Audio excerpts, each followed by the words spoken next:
Dear students, आज हम लोग पढ़ेंगे हाई स्कूल में सेकंड पोएम है शाम ऑफ लाइफ, जो कि सर हेनरी वर्ड्सवर्थ लॉन्गफेलो के द्वारा लिखी गई है। इसकी बोल यह पोएम इस प्रकार से है। Life is real, life is earnest and the grave is not its goal. Dust thou art, to dust returnest, was not spoken of the soul. Not enjoyment and not sorrow is our destined end or way, but to act that each tomorrow finds us further than today. In the world's broad field of battle, in the bivouacs of life, be not like drum-driven cattle, be a hero in the strife. Let us then be up and doing, with a heart for any faith, still achieving, still pursuing, learn to labor and to wait. इसकी central idea इस प्रकार से है। The palm of life composed bye H.W.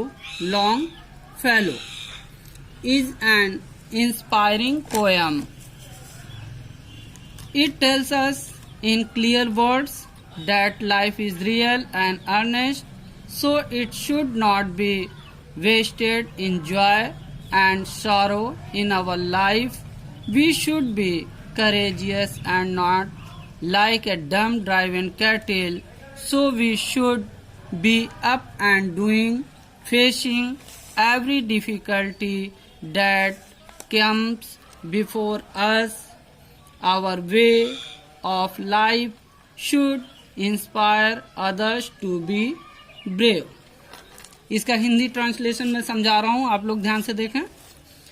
The Poem of Life composed by H.W. Longfellow is an inspiring poem. H.W. Longfellow द्वारा रचित the शाम of life प्रेरणादायक कविता है। It tells us in clear words that life is real and earnest. यह हमें बताती है कि जीवन वास्तविक और गंभीर है। So it should not be wasted in joy and sorrow. अतः हमें इसे आनंद तथा दुख में नष्ट नहीं करना चाहिए।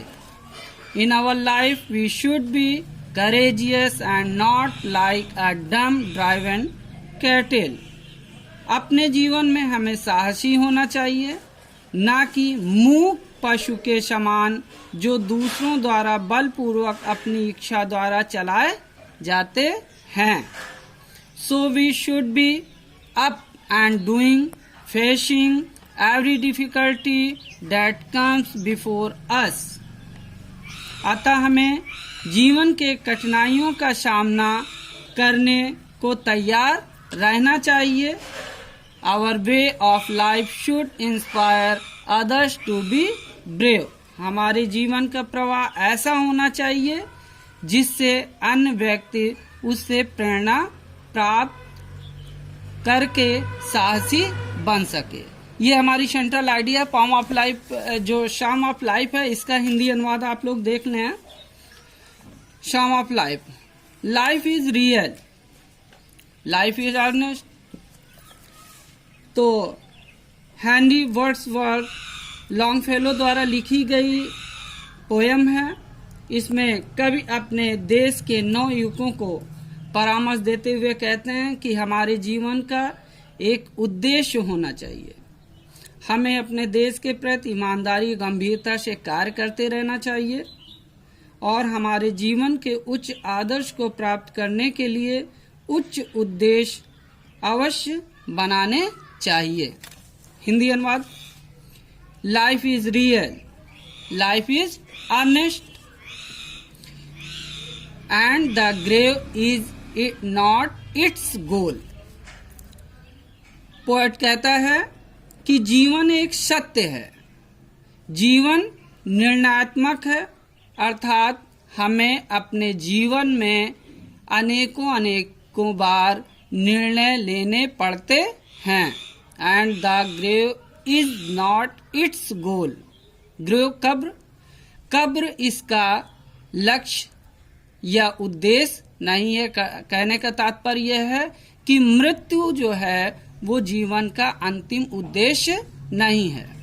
Dust thou art to dust returnest। मिट्टी से बने हो, मिट्टी में मिल जाओगे। was not spoken of the soul। यह बात आत्मा के लिए नहीं कही गई। जैसे कि कहावत है कि मनुष्य जो है मिट्टी का बना है, एक ना एक दिन मिट्टी में मिल जाएगा। तो ये बात आत्मा के लिए नहीं कही गई है, क्योंकि आत्मा जो है वो अमर होती है, शरीर मरता है, लेकिन आत्मा कभी मरती नहीं है। तो dust thou art to dust returnest was not spoken of the soul। तुम मिट्टी से बने हो, मिट्टी में मिल जाओगे, यह बात आत्मा के लिए नहीं कही गई है। Not enjoyment and not sorrow। सुख दुख, न सुख न दुख, is our destined end or way। कहने का मतलब ये है सुख और दुख हमारे जीवन का लक्ष्य नहीं है। इज आवर डेस्टाइन्ड एंड और वे, और ना ही यह हमारा मार्ग है। हमारे जीवन का लक्ष्य जो है सुख दुख नहीं है। But to act that is tomorrow finds us further than today. बल्कि हमारा जन्म कर्म करने के लिए हुआ है, और हमें ऐसे कार्य करें कि आने वाला कल आज से अच्छा हो। कहने का मतलब but to act that is tomorrow, हमें ऐसे कर्म करने चाहिए कि आने वाला कल finds us further than today, आज से कहीं अधिक बेहतर हो। In the world's broad field of battle, कवि कहता है कि यह संसार जो है युद्ध का एक विस्तृत मैदान है, अर्थात जीवन युद्ध का एक विशाल भूमि है, युद्ध की एक विशाल भूमि है, युद्ध का एक विस्तृत मैदान है। इन द वीवियस of life be not like dumb driven cattle.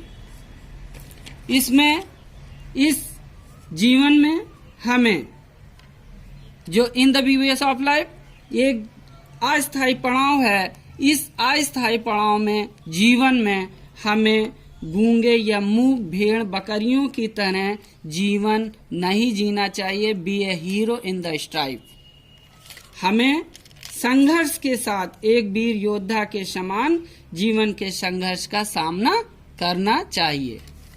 Late us then be up and doing with a heart for any fate.